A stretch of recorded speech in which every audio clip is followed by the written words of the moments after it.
Et si c'était la réalisation d'un rêve, réparer chez soi des objets, des appareils ménagers en panne, en fabriquant soi-même des pièces détachées, celles par exemple que l'on ne trouve plus sur le marché, ou encore répliquer ces jouets, pas toujours à bon prix dans les magasins. C'est le pari de l'imprimante 3D, une révolution qui s'invite déjà dans certains foyers en France. Pour quelques centaines d'euros, il est désormais possible d'acquérir l'une de ces imprimantes. Ces machines sont capables du meilleur. La semaine dernière, le cœur d'un bébé a été sauvé aux États-Unis par une imprimante 3D, mais aussi peut-être du pire. Regardez le reportage de Sylvain Pierrot et Romain Pellery. Sylvain répondra aux questions de Guylaine. Depuis un an, Pascal et Delphine vivent avec une petite usine cachée dans leur salon. Cette drôle de machine, en forme d'aquarium, est une imprimante 3D. Ils ont pris l'habitude de la sortir en cas de coup dur. Qu'est-ce que t'as cassé? Regarde, je sais pas comment j'ai fait mon compte, mais... Ah, tu vois, regarde, c'est une toute petite pièce. Plus besoin de passer tout son week-end dans les magasins de bricolage. Pascal peut remplacer cette pièce de plastique sans sortir de chez lui. Première étape, trouver le plan de l'objet en 3 dimensions sur un site internet spécialisé. Donc tu vois, regarde, et en fait ça ressemble exactement à ça, hein, non? Télécharger ce fichier informatique est gratuit et ne prend que quelques secondes. Tu as une idée de la couleur avec laquelle tu veux le faire? Bah écoute, moi je te proposerais bien orange, parce que tant qu'à faire, autant personnaliser, et quand même la lumière orange en face... Ouais, ça fera un rappel, d'accord. Pour fabriquer la pièce, Pascal doit charger une bobine de fil de plastique. Le choix est fait, ce sera orange. Ce filament qui est relativement solide va être chauffé à 230 degrés et en fait ça va ressortir par la petite tête ici en dessous sous forme plus liquide. Une fois que notre pièce est bien positionnée sur le plateau, il nous suffit de cliquer sur le bouton pour construire la pièce. L'imprimante va alors reproduire la pièce de plastique, couche après couche. L'objet se construit sous les yeux du couple qui ne se lasse pas du spectacle. On se sent un peu toujours une âme d'enfant quand on regarde ça. Imaginez l'année passée, les premiers objets qui sont sortis. Pendant 3 heures, on était devant la machine, occupé à regarder la pièce s'imprimer, quoi. Pascal et Delphine n'en sont pas à leur coup d'essai. Donc je vous emmène dans la salle de bain.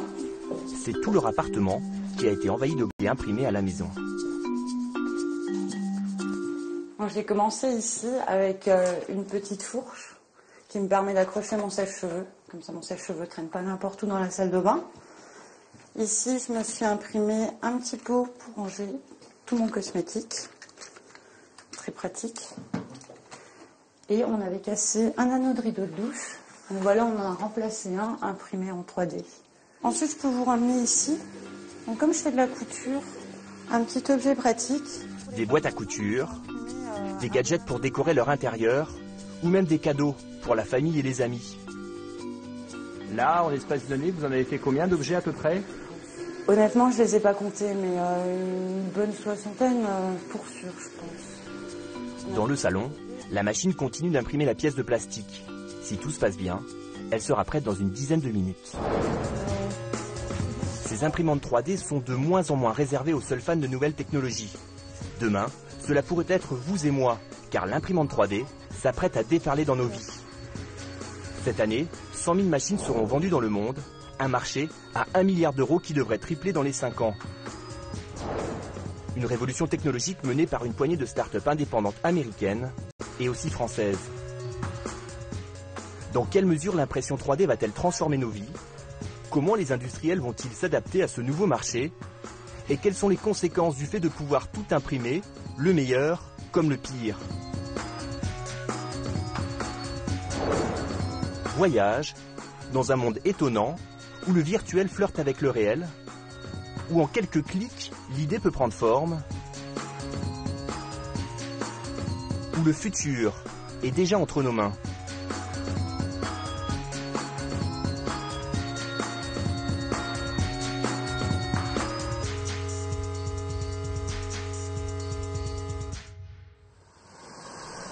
Retour à Thionville. Dans le salon de Pascal, c'est le moment de vérité. Bon, t'as vu, c'est fini. Yes. On va pouvoir décoller ça. Hop. Pascal semble satisfait du résultat. Oh, c'est pas mal, hein. Grâce à son imprimante 3D, il a le sentiment de s'être inventé une nouvelle manière de consommer. Le gain, principalement, que moi je vois, c'est déjà pour retrouver cette pièce-ci dans le commerce, il faut déjà y arriver. Voilà, je vois pas trop l'intérêt non plus d'aller racheter tout un boîtier complet pour descendre les volets. Mais voilà, la pièce est neuve, il n'y a plus qu'à aller la poser. Pour cette pièce de 2 grammes, l'impression ne lui aura coûté que quelques centimes de matière plastique. Ah bah nickel, parfait. Parfait. À peine la première pièce du jour imprimée, le couple est déjà reparti pour concevoir d'autres objets, comme ce filtre pour leur évier. Jour et nuit, leur nouveau joujou tourne en permanence. C'est jamais vraiment terminé, on a une liste qui s'allonge de jour en jour. On a beau en barrer un, il y en a 10 qui suivent. Mais bon, on va s'y mettre. Hein. On y va. Allez, bien. Pascal et Delphine ont payé leur imprimante 2 700 €. C'est beaucoup d'argent, mais il y a encore 2 ans, acheter un modèle aux performances équivalentes coûtait 3 fois plus cher. À l'époque, ces machines étaient réservées à un usage professionnel, mais plus maintenant. Jamais ces machines et le grand public n'ont donc été aussi proches. Pour beaucoup, cette évolution technologique est une chance. D'autres, en revanche, s'en méfient. Avec ces milliers de fichiers prêts à imprimer que l'on trouve facilement sur Internet, elle ouvre le champ à la copie illégale et illimitée. Démonstration avec un des Français qui connaît le mieux ces machines. Bonjour. Marc Foll gère un site d'actualité sur l'impression 3D. Vous installez, c'est ici que se trouve ma mini-fabrique avec tout le matériel d'impression. En quelques clics, un constat s'impose. Imprimer des figurines en plastique est un jeu d'enfant, tant les sites spécialisés tiennent du catalogue du Père Noël. Alors vous avez des sites spécialisés pour le téléchargement de fichiers. Alors, on va aller dans l'univers par exemple de Star Wars, pourquoi pas chercher Yoda. Et là on voit que il y a plusieurs fichiers directement téléchargeables et ces fichiers, vous allez pouvoir les imprimer directement chez vous. Nous téléchargeons le fichier 3D de la célèbre fusée de Tintin, à la fois jouet pour les enfants et objet de déco pour les plus grands. Et 5 heures plus tard, magie de l'impression, elle apparaît sous nos yeux. Nous avons ici la fusée qui est donc finalisée. Là elle est un peu grossière et là donc on va enlever ces éléments de support petit à petit pour laisser apparaître en dessous la fusée complètement finalisée. Alors là il y a un côté quand même magique puisqu'on découvre l'objet qu'on a créé chez soi, un peu comme un œuf surprise où à l'intérieur on va trouver son cadeau. Ne reste qu'un coup de peinture. Les prochains modèles imprimeront directement en couleur. Coût de revient de cette fusée imprimée à la maison, à peine 3 €, le prix de la matière première. Dans le commerce, la fusée officielle avoisine les 45 €. Et Marc Foll aurait pu faire encore mieux. Alors nous avons ici un modèle que nous avons imprimé en plus grand et pour ce faire, nous l'avons imprimé par étage que l'on reconstruit afin de l'avoir en beaucoup plus grand. Et on aurait pu la faire encore plus grande ou plus petite ou avec des couleurs différentes car l'impression 3D nous permet de personnaliser complètement cette fusée. Qu'en pensent les propriétaires de la marque Tintin? Direction donc Bruxelles. Et ici, on ne rigole pas avec ce monument national. Chaque année, il s'écoule plus d'1 million d'albums dans près de 64 langues et des milliers d'objets dérivés, dont la fameuse fusée. Moulinsart, la société en charge de l'exploitation des droits de Tintin, nous reçoit dans ses ateliers. Bonjour. Bienvenue dans l'univers 3D de Moulinsart. Donc voilà Tintin au Congo, Tintin en Amérique, l'étoile mystérieuse. La fusée, c'est vraiment une icône. C'est l'aventure, c'est la découverte, plein de choses. Donc c'est le rêve aussi. Alors dans ces ateliers où sont conçues les figurines originales, se sent-on menacé? On n'a pas de crainte. Les gens qui créeraient un personnage comme ceci sur les imprimantes 3D, ils n'atteindront jamais la qualité qu'on atteint. Je voulais vous montrer quelque chose qu'on a fait nous, juste pour que vous nous donniez un peu votre opinion sur je vous laisse la prendre.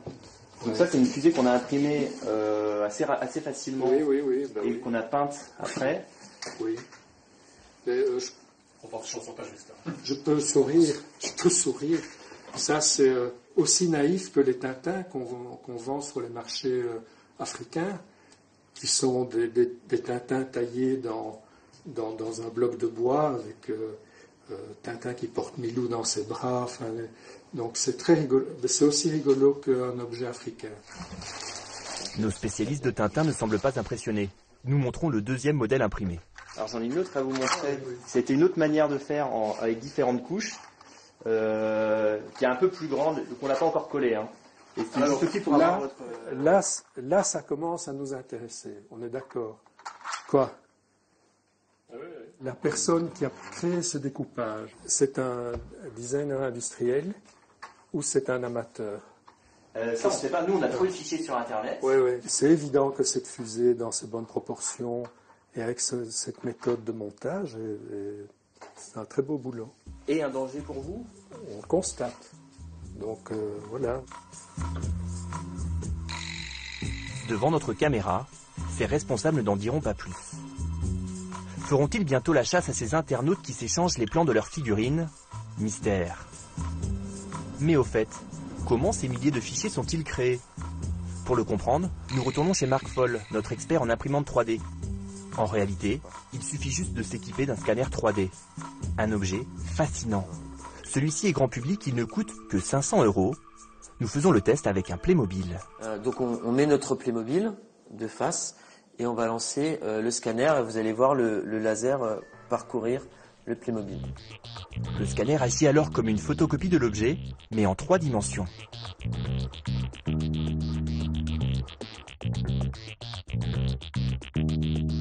Ça peut représenter un vrai danger pour la marque de pouvoir répliquer directement des personnages de Playmobil chez soi. Il suffira d'en acheter un, de le scanner et ensuite de le répliquer à volonté à la maison. Une copie conforme? Pas si sûr. Notre faux Playmobil n'est pas très mobile. Ses bras ne sont pas articulés, mais Marc Foll est convaincu que bientôt, les internautes trouveront le moyen de décomposer la célèbre figurine et de donner vie à leur copie. Que pourra faire la marque? Pas grand-chose, selon notre spécialiste. À copier chez soi, pour l'instant, il y a un réel vide juridique. Vous pouvez totalement scanner un objet et le copier chez vous. On ne va pas pouvoir vous attaquer. Par contre, vous n'aurez pas le droit de vendre l'objet, parce qu'il est protégé par la propriété intellectuelle. De quoi donner des sueurs froides aux géants du jouet, car les fabricants d'imprimantes 3D veulent conquérir le monde. Leur quartier général se trouve de l'autre côté de l'Atlantique. Aux États-Unis, l'impression 3D fait déjà un peu plus partie du quotidien des Américains. À New York, le numéro 1 mondial des imprimantes grand public, MakerBot, a réussi à faire de ces machines une attraction touristique. Ce touriste suédois est venu spécialement se faire tirer le portrait. C'est cool, c'est vraiment le truc du moment. Je me suis dit qu'il fallait vraiment essayer. Et après avoir été scanné pendant quelques secondes, il va repartir avec son buste, pour 30 $. Se faire imprimer le portrait serait donc le dernier cadeau à la mode à New York. Il y a d'ailleurs un buste qui trône en bonne position dans la boutique. C'est celui d'un homme devenu une star en l'espace de 3 ans, Bruy Pettis, le fondateur de MakerBot. Nous avions rencontré Bruy Pettis en 2011 dans ses locaux situés dans un vieux garage de Brooklyn. À l'époque, il fallait faire preuve de pas mal d'imagination pour croire au potentiel de ces machines au look un peu archaïque. Mais lui, il y croyait déjà. Quand vous commencez à fabriquer par vous-même, c'est un bouleversement. Je ne pense pas qu'on va enterrer l'industrie traditionnelle dans les 5 ans à venir, mais laissez-nous juste un peu de temps. L'histoire de Bruy Pettis a tous les ingrédients d'une success story à l'américaine. Son entreprise en plein développement a emménagé dans des bureaux de 3000 m². Et cette fois, nous devrons négocier de longues heures pour accéder au gourou de l'imprimante 3D. Bruy Pettis est aujourd'hui beaucoup plus que le simple passionné d'informatique que nous avions rencontré il y a 3 ans. Si je suis une superstar, j'espère que c'est pour inspirer les gens, changer le monde, avoir de l'impact. Les gens me parlent du futur, mais le futur, ce n'est pas quelque chose de très éloigné de nous, une sorte d'utopie comme ça. Non, vous pouvez vivre dans le futur, dès maintenant. Bruy Pettis a de quoi envisager l'avenir avec sérénité. L'été dernier, il a revendu son entreprise pour 400 millions $. Une fortune qui ne l'a pas poussé à revoir ses ambitions à la baisse pour les imprimantes qu'il a inventées. Bien au contraire, Bruy Pettis se voit comme un révolutionnaire. C'est vous qui avez le choix. C'est vous le créateur. Ça change profondément votre manière de consommer. Vous ne pourrez plus faire marche arrière. Une fois que je vous aurai donné ce super pouvoir, vous ne voudrez plus qu'on vous l'enlève. Créer ce que l'on veut quand on veut, l'idée est séduisante. Mais le problème avec les super pouvoirs, c'est que certains peuvent en abuser. L'an passé, pour la première fois, une arme à feu 100% en plastique a été imprimée. Son nom, le Liberator. Le cauchemar des autorités américaines car indétectable dans les portiques d'aéroports. Le créateur de cette arme fantôme, un jeune homme de 26 ans, Cody Wilson. En mai 2013, cet étudiant en droit originaire du Texas met sur Internet le fichier de l'arme qu'il a inventé. Les autorités tentent de le stopper, mais trop tard. En 2 jours, près de 100 000 personnes téléchargent le fichier. Aujourd'hui, le célèbre magazine Wired le considère comme l'une des 15 personnes les plus dangereuses au monde. Il est étroitement surveillé par le FBI. Malgré cela, dans une Amérique férue d'armes à feu, Cody Wilson a déjà fait des émules. Nous nous rendons à Portsmouth dans le New Hampshire, à la rencontre de Chapman et Ben. Ça, c'est le Mossberg 5981. Le Mauser 1966, adapté pour tirer en Winchester 308. Le Taurus PT8 45. Le SIG P226. Voici Chapman, il est informaticien. Et voici Ben, il est administrateur de site internet.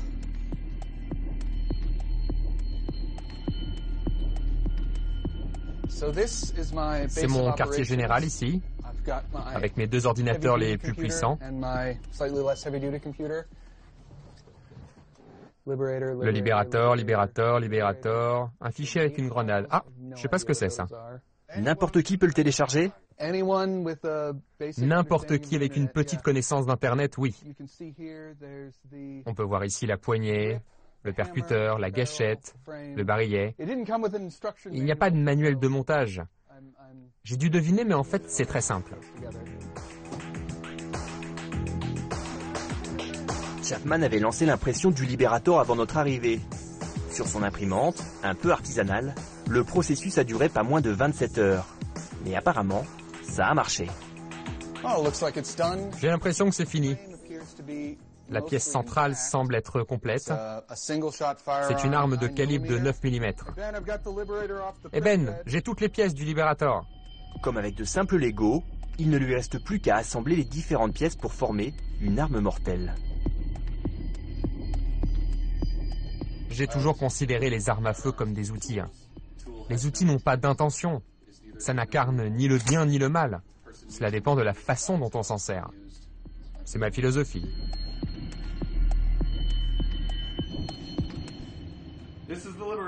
Et voilà le Liberator. La prochaine étape est d'aller au stand de tir, le charger et d'appuyer sur la gâchette. C'est quand même quelque chose. Rendez-vous est donc pris pour le lendemain matin. Mais à notre arrivée, Chapman nous a réservé une petite surprise. Voici la pièce centrale d'un fusil d'assaut AR-15. Je l'ai imprimé cette nuit. Si je l'avais acheté dans un magasin, cette pièce aurait eu un numéro de série et il m'aurait demandé mon casier judiciaire. C'est donc une pièce essentielle, la seule que contrôlent les autorités américaines. En l'imprimant lui-même, plus de numéro de série sur l'arme, il devient invisible aux yeux de l'administration. Pour assembler un fusil d'assaut entier, il suffit ensuite de commander les pièces complémentaires sur Internet, et pour cela, aucun permis n'est nécessaire. Quand on leur demande si cela ne va pas trop loin, les 2 amis ne voient pas vraiment le problème. Ça fait des années que certains fabriquent des armes en métal de façon clandestine. Alors les interdire parce que c'est sorti d'une imprimante 3D, c'est juste idiot. C'est une mauvaise façon de faire de la politique. C'est réactionnaire et rétrograde. Résultat, une arme de guerre, inconnue des autorités et complètement intraçable.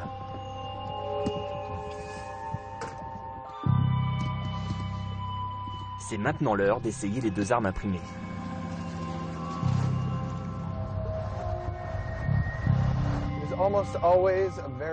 C'est toujours cool d'aller au stand de tir. Bien qu'étant un habitué des lieux, Chapman a pris ses précautions et choisi un stand de tir à l'écart de la foule pour ne pas trop attirer l'attention.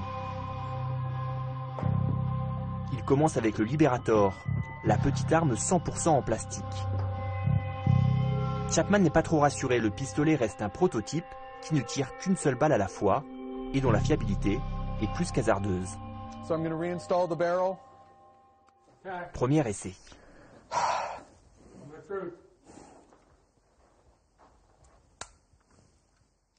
Oh, regarde ça, la gâchette est cassée.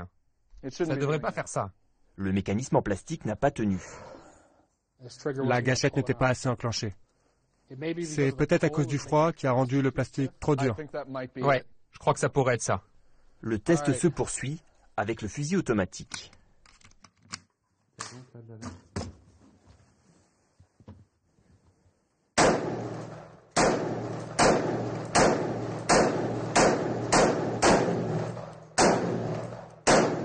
Le chargeur de 30 balles est vidé en quelques secondes. Je pense que le chargeur est vide. Je me sens bien maintenant. Je suis content de voir comment ça a marché. Je pense déjà aux petites modifications que je pourrais y apporter, comme imprimer une nouvelle crosse. Je pense déjà à améliorer tout ça. Les premières machines 3D capables d'imprimer en métal seront disponibles au grand public dès cette année, ouvrant la voie aux scénarios les plus inquiétants. Le marché de l'armement offert au plus grand nombre. Mais à ce jour, seul un sénateur de Californie semble avoir pris la mesure des dangers de ces ghost guns, ou armes fantômes. La menace est réelle. Je vais proposer une loi pour interdire la vente, la fabrication, l'achat et la revente des armes en plastique et celles qui sont auto-assemblées, appelées aussi armes fantômes. Si cette loi a été votée en Californie, ailleurs, aux États-Unis, il existe encore un réel vide juridique sur la question des armes à feu imprimées. À Johannesburg, en Afrique du Sud, nous avons rencontré un homme qui a fait de ces machines l'instrument d'une bonne cause. Richard Van Haas était charpentier. Et pour lui, tout a commencé par un tragique accident de travail un jour de mai 2011, lorsqu'il perd 4 doigts en découpant des planches de bois. Quand quelque chose de mal vous arrive, soit vous vous enfoncez, soit vous faites quelque chose de bien. Je suis allé voir un prothésiste pour me faire remplacer mes doigts, et les coûts étaient tellement astronomiques que j'ai décidé de fabriquer ma propre prothèse. Lui qui n'y connaissait rien ni en médecine ni en mécanique a cherché pendant des mois le meilleur modèle possible. Alors voici par quoi j'ai commencé. C'est le RoboFinger. J'ai perdu 2 phalanges sur ce doigt et j'avais besoin de faire ce mouvement. Et c'est donc la pièce que j'ai conçue pour effectuer ce geste.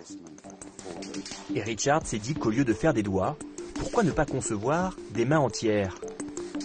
Avec un ami, il met au point la première main robot pour un enfant handicapé, au moment même où les imprimantes 3D se démocratisent. Une aubaine. Devant le flot de réactions positives, il décide de tout lâcher et de se lancer dans la production de ses mains robots, bénévolement. Voici RoboHand. C'est ici que j'ai mis mes imprimantes. J'en ai 2 pour l'instant. Richard assemble jusqu'à 6 mains par semaine. Là, vous avez un doigt, un pouce et une phalange. Il suffit juste de copier et coller pour en faire le nombre de doigts nécessaires. Et ce qu'on voit à l'écran, c'est ce que la machine imprime.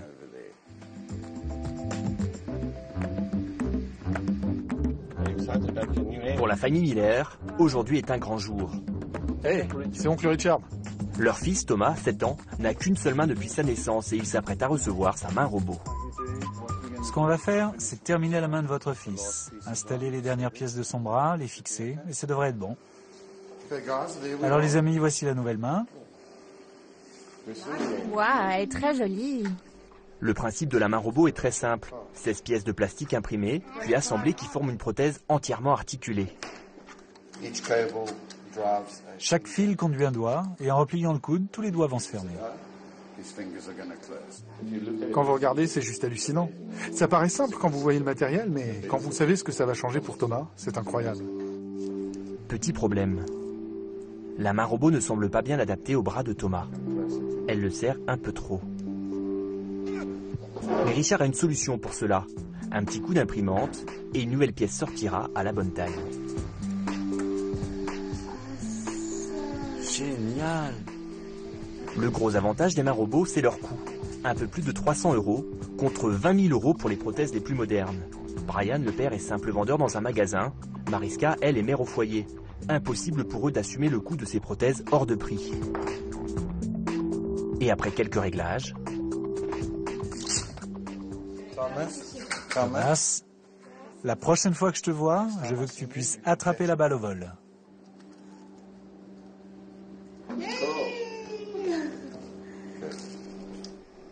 Et quand Richard n'accueille pas les familles sud-africaines, c'est du monde entier qu'il reçoit des commandes. Ça, c'est le tableau avec la photo des gens qui ont besoin de leurs mains.